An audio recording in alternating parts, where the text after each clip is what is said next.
भारत और दुनिया पर मंडराता प्राकृतिक आपदाओं का खतरा। नमस्कार दोस्तों, जय श्री कृष्ण।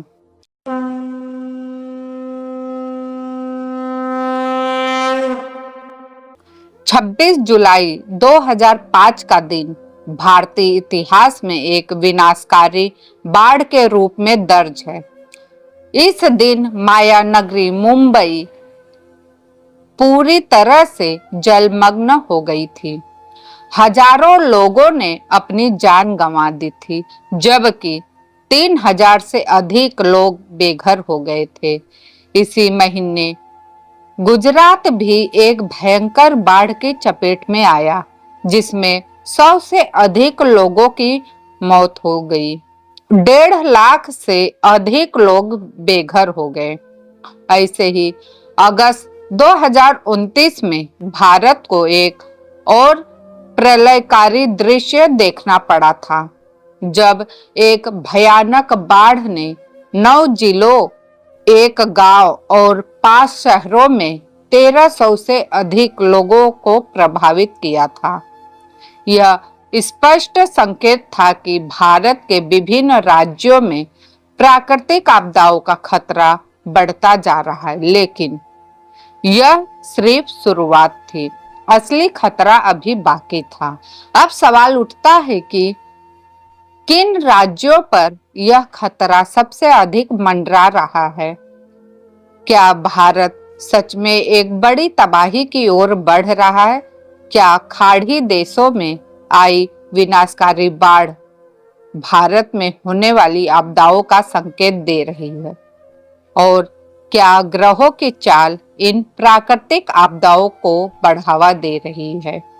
आइए इन सभी सवालों के उत्तर विस्तार से समझने की कोशिश करते हैं। आज पूरी दुनिया में प्राकृतिक आपदाओं की घटना बढ़ती जा रही है। कहीं बाढ़ से तबाही मची हुई है, तो कहीं सुनामी से हजारों लोग प्रभावित हो रहे हैं। कहीं चक्रवात विनाशकारी रूप ले रहे हैं, तो कहीं तेज हवाएं लोगों में दहशत पैदा कर रही है। कहीं भयंकर बारिश हो रही है, तो कहीं ज्वालामुखी फट रहे हैं। इन आपदाओं के पीछे कई वैज्ञानिक और ज्योतिषी कारण हो सकते हैं। ग्रहों और नक्षत्रों की चाल लगातार डराने वाले संकेत दे रहे हैं। ग्रहों का प्रभाव मानव जीवन पर कितना महत्वपूर्ण है, यह बताने की आवश्यकता नहीं है। अगर ग्रह सही दिशा में चलते हैं तो जीवन में उन्नति होती है, लेकिन अगर ग्रह प्रतिकूल हो जाए तो जीवन में विनाशकारी घटनाएं घटित होती है। वर्तमान में ग्रहों की चाल संपूर्ण विश्व के लिए खतरे की घंटी बजा रही है। अंगारक योग और प्राकृतिक आपदाओं से ज्योतिष शास्त्रों के अनुसार 23 अप्रैल से एक खतरनाक योग, अंगारक योग शुरू हो चुका है। यह योग अत्यंत भयावह माना जाता है।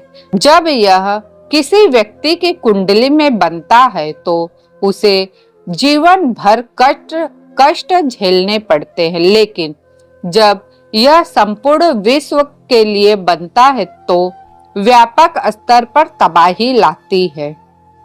इसके अलावा 23 मई को देवगुरु बृहस्पति वृषभ राशि में प्रवेश करेंगे। यह भी एक खतरे का संयोग होगा, जो भारत में भयंकर आपदाओं को जन्म देता है। इसके बाद 23 जून से 13 दिनों का पक्ष शुरू होगा, जिसके कारण देश भर में सूखा, बाढ़, तूफान और चक्रवात घटनाएं बढ़ सकती है। यह सभी घटनाओं का एक महाप्रलय की ओर संकेत कर रही है। संत अच्युतानंद दास, जो लगभग 600 साल पहले हुए थे, उन्होंने पहले ही इस विनाश की भविष्यवाणी कर दी थी।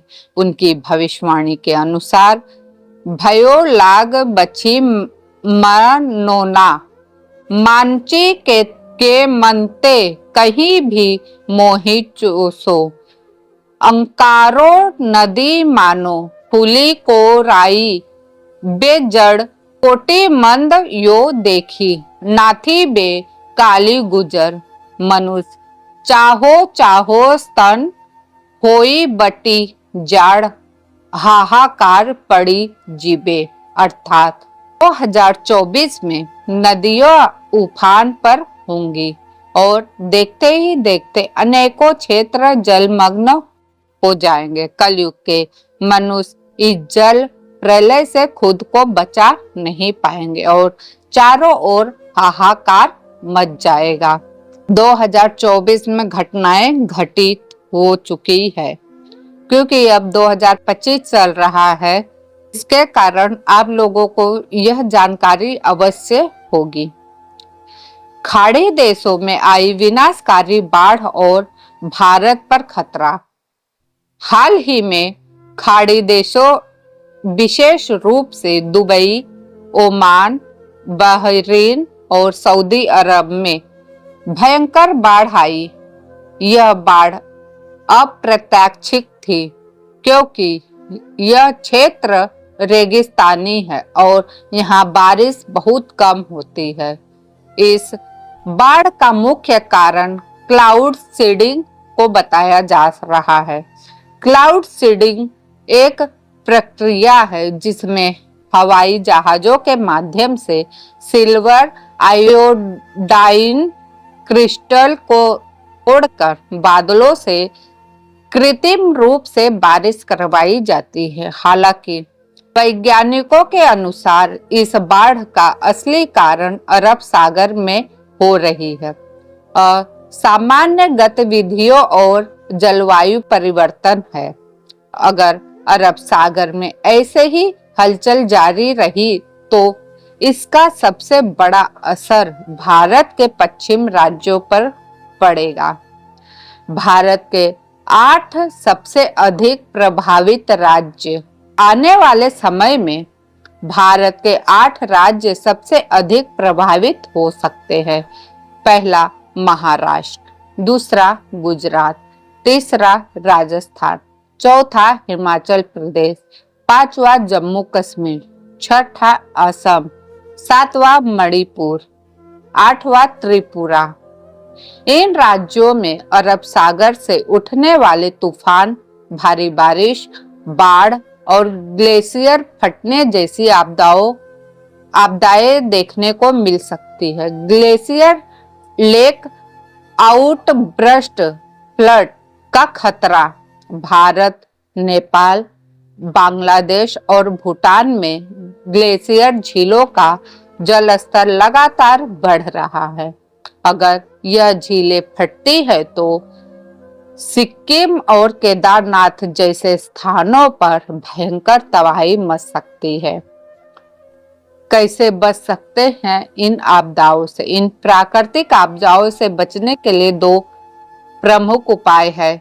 वैज्ञानिक समाधान अर्थात जलवायु परिवर्तन को रोकने के लिए पर्यावरण संरक्षण पर ध्यान देना, वनों की कटाई को रोकना और अधिक से अधिक वृक्षारोपण करना, समुद्र के तापमान को नियंत्रित करने के लिए कार्बन उत्सर्जन कम करना, आधुनिक तकनीकों का उपयोग करके आपदा पूर्वानुमान को मजबूत बना सकता है। आध्यात्मिक समाधान ईश्वर की भक्ति करना और अच्छे कर्मों का मार्ग अपनाना, मनुष्यों और जानवरों के प्रति दया भाव रखना, नकारात्मक कार्यों से बचना और धर्म के मार्ग पर चलना।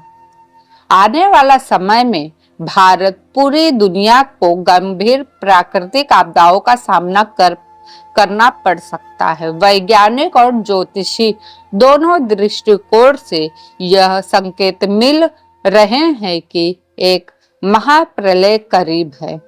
अब यह हम पर निर्भर करता है कि हम इस स्थिति से कैसे निपटते हैं। अगर समय रहते हमने सही कदम उठाए तो इस संकट को कम किया जा सकता है, अन्यथा संत अच्युतानंद दास की भविष्यवाणी सच हो सकती है और पूरी दुनिया को एक अभूतपूर्व तबाही का सामना करना पड़ सकता है।